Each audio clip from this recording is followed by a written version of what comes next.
Diamond হারবারে rail অবরোধ। শিয়ালদা দক্ষিণ শাখায় রেল অবরোধ। ভোর থেকেই রেল অবরোধ করেছেন নিত্যযাত্রীরা। ট্রেন দেরিতে চলায় যাত্রী বিক্ষোভ, আর এই অবরোধের জেরে বন্ধ ডায়মন্ড হারবার লাইনে ট্রেন চলাচল।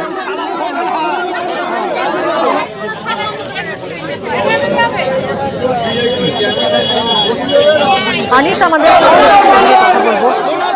আনিসউদ্দিন, ট্রেন দেরিতে চলায় ডায়মন্ড হারবারে এই রেল অবরোধ করেছেন নিত্যযাত্রীরা, কতক্ষণ হলো, কি ব্যবস্থা নেওয়া হচ্ছে অবরোধ তোলার জন্য? দেখো, তোমাকে জানিয়ে রাখি, ভোর 5:30টা থেকে যে শিয়ালদা আপ ট্রেন ছিল সেই ট্রেন অবরোধ করেই যে নিত্যযাত্রীরা তারা বিক্ষোভ দেখাতে থাকে এবং এখনো পর্যন্ত অবরুদ্ধ হয়ে রয়েছে রেল। এবং তোমাকে জানিয়ে রাখবো যে নিত্যযাত্রীদের অভিযোগ, প্রায় 3 মাস ধরে ডায়মন্ড হারবার যে শিয়ালদা দক্ষিণ শাখার ডায়মন্ড হারবার লাইনের ট্রেন দেরিতে চলাচল করছে, ফলে যে সমস্ত নিত্যযাত্রী তাদের কিন্তু দেরি হয় এবং তা নিয়ে কিন্তু একাধিকবার রেল কর্তৃপক্ষকে জানিয়ে কোনো সমস্যার সমাধান হয়নি।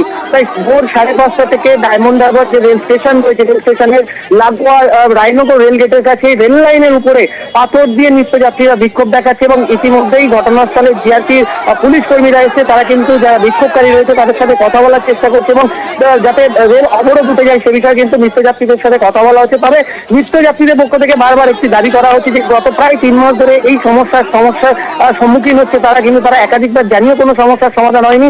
তাদের দাবি যতক্ষণ পর্যন্ত না মানা হবে, তবে ট্রেন যতক্ষণ পর্যন্ত সময় মতো চালানো হবে ততক্ষণ কিন্তু তারা রেল অবরোধ চালিয়ে যাবে। ধন্যবাদ আনিস। ট্রেন বন্ধ আছে তো, ট্রেন নাকি অবরোধ চলছে। ওই রায়নগরের কাছে নাকি জম্মু তুলে দিয়েছে, রেলের পক্ষ থেকে কিছু জানতে পারিনি। টিকিট কাউন্টারে টিকিট দিচ্ছে আর আমরা সাধারণ পাবলিক খারাপ হয়ে দাঁড়িয়ে রয়েছি। যা পারে তাই করছে, মাইকে কোনো অ্যালাউন্স নেই, কিছু নেই, এরা ইচ্ছে মতো করে। 3 মাস ধরে কোনো ট্রেন টাইমে ছাড়ছে না। আরে 5টা ট্রেন ছাড়ছে, 42, 43, 50, 52 হয়ে যাচ্ছে। তার জন্য পর অপরাধ করছি বলে গান নেই একই কথা।